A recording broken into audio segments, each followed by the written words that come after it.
বলেছেন গৌর সুন্দর, আর ধা শব্দটি বলতে পারছেন না কেন? প্রেমে তার অঙ্গ জড়ো জড়ো।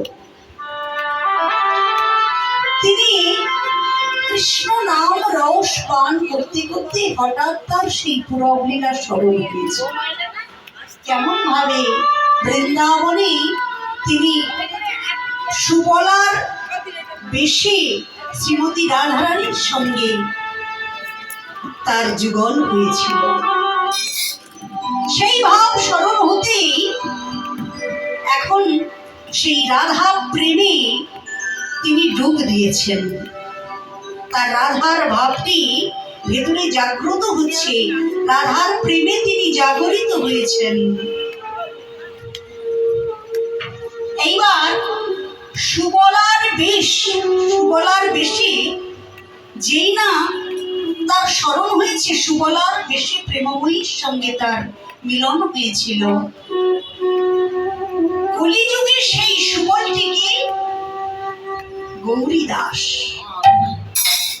তিনি ব্রজের সুবল সখা, এই কলিযুগে গৌরী দাস নামে মহাপ্রভুর প্রিয় ভক্ত রূপে আগমন করেছেন।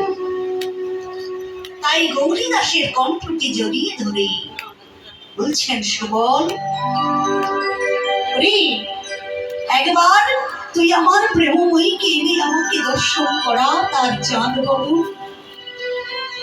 ওহে পরম সখারে, পরম সখারে, ওহে মরমিয়া, ওরে মরমিয়া।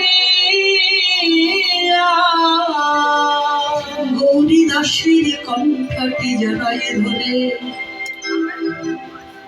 আমার গৌর হরি তার নয়নে নয়নে দিয়ে কেঁদে কেঁদে বলি, তুমি হে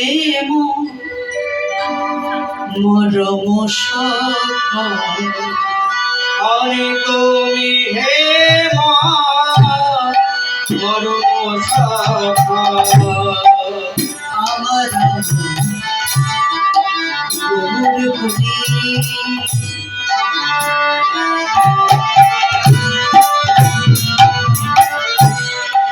সচি মায়ে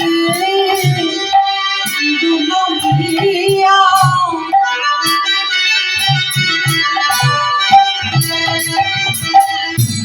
আজ বিষ্ণু প্রিয়ার প্রাণনাথ,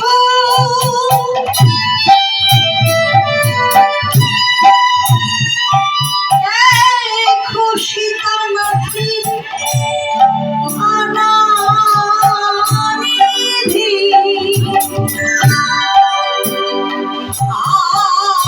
আরি গদাধরে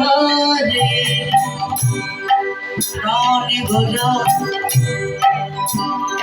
নরহরি, চিত চোরা।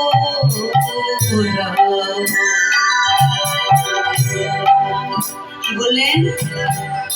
বলি তুমি হে মরম সখা, তুমি হে মরম সখা, পরম সুহৃদয়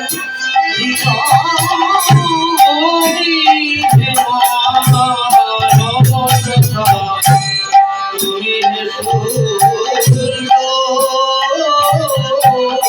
বলি আমার মনের কথা তোমার